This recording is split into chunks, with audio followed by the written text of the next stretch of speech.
Chapter 13. Chapter on Susambhava. When I became a Chakravartin king, I offered the earth with its oceans, its 4 continents filled with jewels, to all Buddhas of the past. There was nothing loved nor treasured I did not surrender, so I might fully seek the Dharmakaya.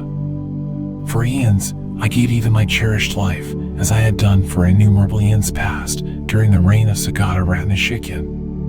After that Sagata passed into nirvana, there appeared a king called Susambhava. Hailed as a Chakravartin, ruling the 4 continents, he reigned the earth as far as the oceans. One day that good king fell asleep in the palace known as Jinadraghosha. In a dream he heard the virtues of Buddha. In the middle of sleep, he did vividly see the Dharma preacher Ratnakaya, shining amidst the rays of the sun, and expounding profusely this king of sutras. And then that king awoke from his sleep, his whole body overwhelmed with joy.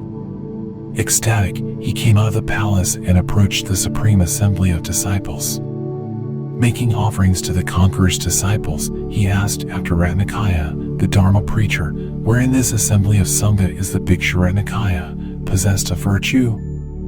At that time Ratnakaya was sheltering in another cave, seated in comfort, reciting the King of Sutras and reflecting upon it.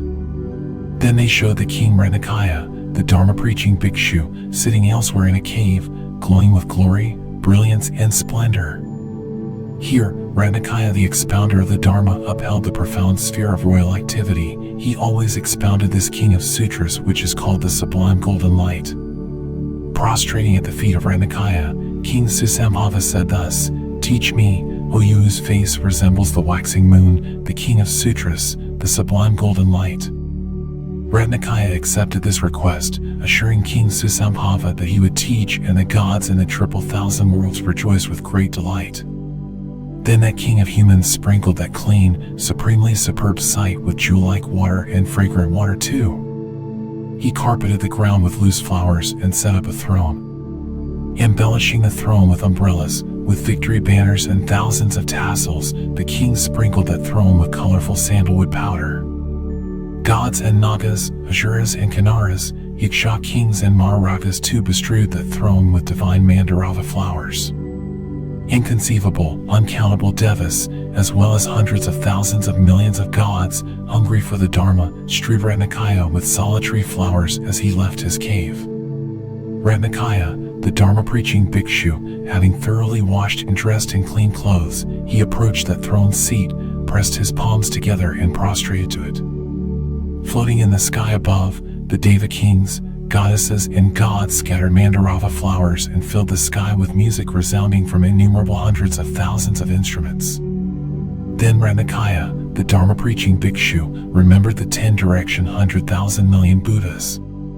He ascended the throne and remained seated upon it, then generated a heart full of kindness for all beings. He perfectly produced a mind of compassion and expounded this sutra to King Susambhava. Pressing his palms and prostrating, the king accordingly rejoiced. Moved by the Dharma, his eyes shed tears, his whole body was overcome by bliss. At that time, King Susambhava, in order to venerate this sutra, took hold of Chintamani, the king of jewels, and made this dedication for all beings' sake: may there now rain down in Jambudvipa ornaments made of 7 jewels and great riches that bring peace and well-being to beings in this world. Lo! There on the 4 continents the 7 jewels then rained down, armlets, necklaces and earrings, food, drink and clothing rained down too. King Susambhava saw this cascade of jewels raining down upon Jambudvipa and presented the jewel-filled 4 continents to the order of Ratnashikyan. I, the Tathagata Shakyamuni, was that king called Susambhava, who at that time completely gave up the 4 lands and the jewels therein. The Tathagata Akshobhya was Ratnakaya, the Dharma-preaching Bhikshu, the one who expounded well this sutra to King Susambhava. At that time, I heard this sutra and accordingly rejoiced in it. Due to that very virtuous deed, hearing the Dharma and rejoicing well, I have gained this body of golden hue, endowed with marks of 100 merits. Beautiful to behold and intensely enchanting to the eye, it gives delight to thousands of millions of gods. When beings behold this body, they will always obtain a body of joy.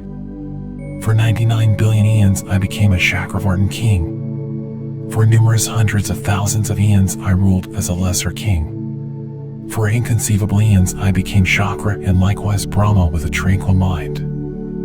I have found the inconceivable 10 powers whose extent remains ever immeasurable.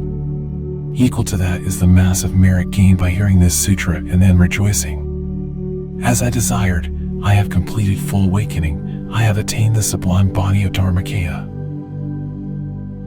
This ends the 13th chapter, the chapter on Susambhava, from the King of Glorious Sutras, the Sublime Golden Light.